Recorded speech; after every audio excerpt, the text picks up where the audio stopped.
दोस्तों, स्वागत है आप सभी को अपना YouTube चैनल प्राइम जी के ज्ञान में। इस वीडियो में एग्जाम में रिपीट किए गए जीके के प्रश्नों को देखेंगे, तो वीडियो में लास्ट तक बने रहिएगा। और कितने प्रश्न आपको पहले से पता था इसका जवाब कमेंट में दीजिए। तो आइए देखते हैं फर्स्ट प्रश्न से।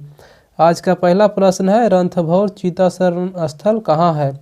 तो यह राजस्थान में है। रणथंभौर चीता शरण स्थल राजस्थान में है। बी नंबर ऑप्शन सही हो जाएगा।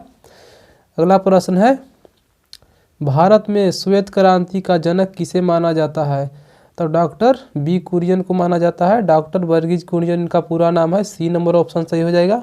अगर आपसे पूछे कि भारत में हरित क्रांति का जनक किसे माना जाता है, तो एम.एस. स्वामीनाथन हो जाएगा। एम.एस. स्वामीनाथन को भारत में हरित क्रांति का जनक माना जाता है और श्वेत क्रांति का जनक डॉक्टर वर्गीज कुरियन को। अगर आपसे पूछे कि विश्व में हरित क्रांति का जनक किसे माना जाता है, तो नॉर्मन बोरलॉग को माना जाता है। तो इतना पॉइंट आपको याद रखना है। अगला प्रश्न में है, भारत में सबसे लंबा रेलवे जोन कौन सा है? तो उत्तर रेलवे है। भारत का सबसे लंबा रेलवे जोन उत्तर रेलवे है। डी नंबर ऑप्शन सही हो जाएगा।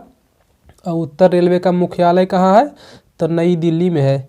नई दिल्ली में है उत्तर रेलवे का मुख्यालय, तो याद रखिएगा नई दिल्ली में है। और दक्षिण रेलवे है, तो दक्षिण रेलवे का मुख्यालय कहाँ है? तो दक्षिण रेलवे का मुख्यालय चेन्नई है। और पश्चिम रेलवे का मुख्यालय मुंबई है। और पूर्व रेलवे का मुख्यालय कोलकाता है। तो इतना आपको याद रखना है। अगला प्रश्न में है, संयुक्त राष्ट्र संघ के प्रथम महासचिव कौन थे? तो त्रिगबेली थे। त्रिगबेली थे संयुक्त राष्ट्र संघ के प्रथम महासचिव। ये नंबर ऑप्शन सही हो जाएगा। अगला प्रश्न में है, नोबेल पुरस्कार कब से आरंभ किया गया? तो 1901 से आरंभ किया गया नोबेल पुरस्कार। और आपसे पूछ सकता है कि नोबेल पुरस्कार प्राप्त करने वाले प्रथम भारतीय कौन थे? तो रविन्द्रनाथ टैगोर थे। रविन्द्रनाथ टैगोर भारत में प्रथम नोबेल पुरस्कार उनको ही दिया गया था। उन्होंने एक पुस्तक लिखे थे गीतांजलि, उनकी यही पुस्तक के लिए नोबेल पुरस्कार उनको 1913 में दिया गया था। 1913 में। तो डेट भी आप याद रखिएगा। अगला प्रश्न में है, किस धातु को चाकू से आसानी से काटा जा सकता है? तो सोडियम को चाकू से काटा जा सकता है। सी नंबर ऑप्शन सही हो जाएगा। अब आपसे पूछ सकता है कि किस धातु को किरोसिन के तेल में रखा जाता है? तो सोडियम को ही रखा जाता है। ये भी आपको याद रखना है। अगला प्रश्न है, विद्युत का सर्वोत्तम चालक है? तो सिल्वर होता है विद्युत का सर्वोत्तम चालक। डी नंबर ऑप्शन सही हो जाएगा। सिल्वर का मतलब चांदी होता है। इसका संकेत होता है ए और जी। Ag होता है इसका संकेत। अगर आपसे पूछे कि ऊष्मा का सर्वोत्तम चालक कौन होता है, तो ऊष्मा का सर्वोत्तम चालक होता है पारा। पारा होता है मरकरी। तो ये आपको याद रखना है। अगला प्रश्न में है, चूने में पानी मिलाने पर कौन सी गैस निकलती है? तो कार्बन डाइऑक्साइड निकलती है चूने में पानी मिलाने पर। ये नंबर ऑप्शन सही हो जाएगा, कार्बन डाइऑक्साइड। अगला प्रश्न में है, भारत में सबसे पहले सूर्य किस राज्य में निकलता है? तो अरुणाचल प्रदेश में सबसे पहले सूर्य निकलता है। ये नंबर ऑप्शन सही हो जाएगा। और सबसे बाद में सूर्य कहाँ डूबता है? तो गुजरात में डूबता है। तो ये भी आपको याद रखना है। आपसे पूछ सकता है कि भारत में सबसे बाद में सूर्य कहाँ डूबता है? तो गुजरात में डूबता है। अगला प्रश्न में देखिए, भारत का राष्ट्रीय गीत कौन सा है? तो वंदे मातरम है भारत का राष्ट्रीय गीत। सी नंबर ऑप्शन सही हो जाएगा। वंदे मातरम के लेखक कौन है? तो बंकिम चंद्र चटर्जी। ये भी आपको याद रखना है। और आपसे पूछेगा कि भारत का राष्ट्रीय गान कौन सा है? तो जनगण मन है। और जनगण मन के लेखक कौन है? तो रविन्द्रनाथ टैगोर हैं।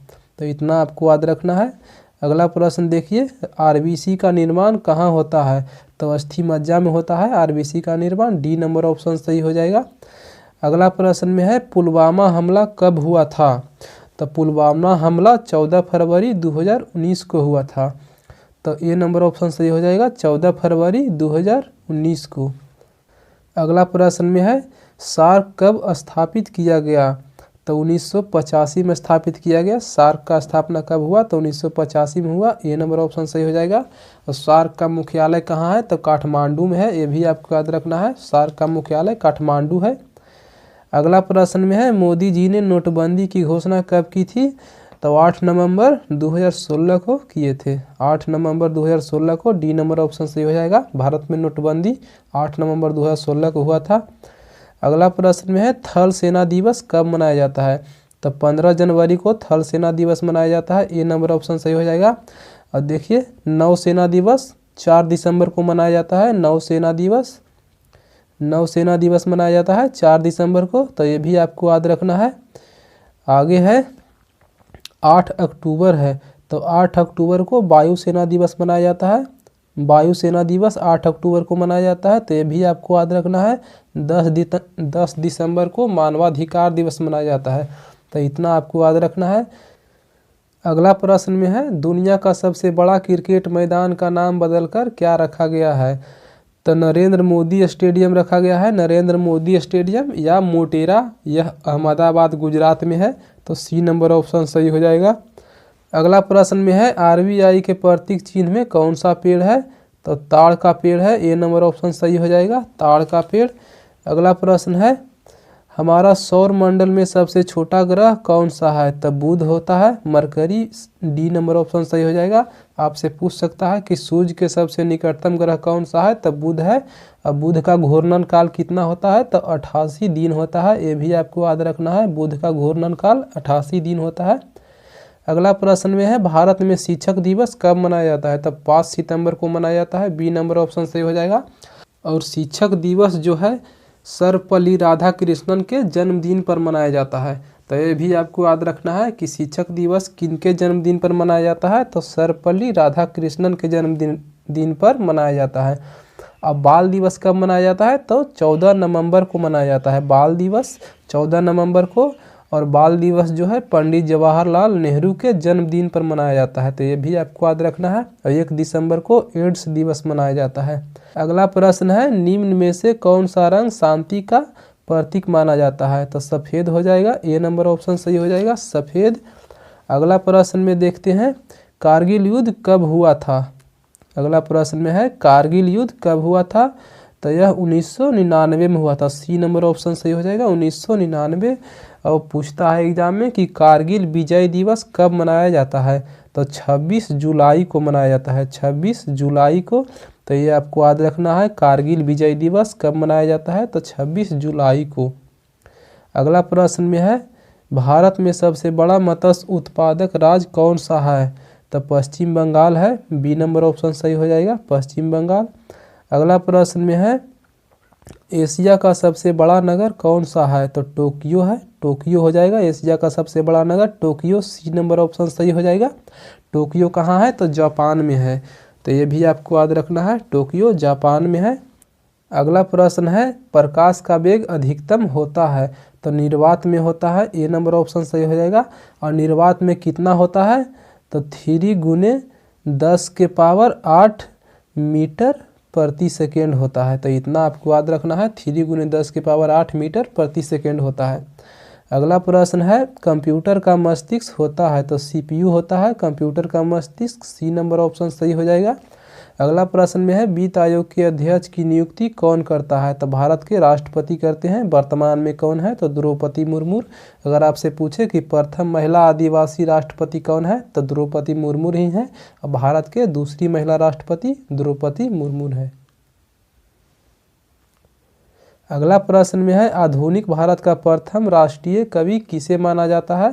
तो फिरोजियो को माना जाता है आधुनिक भारत के प्रथम राष्ट्रीय कवि, डी नंबर ऑप्शन सही हो जाएगा। अगला प्रश्न में है, डुरंड कप किस खेल से संबंधित है?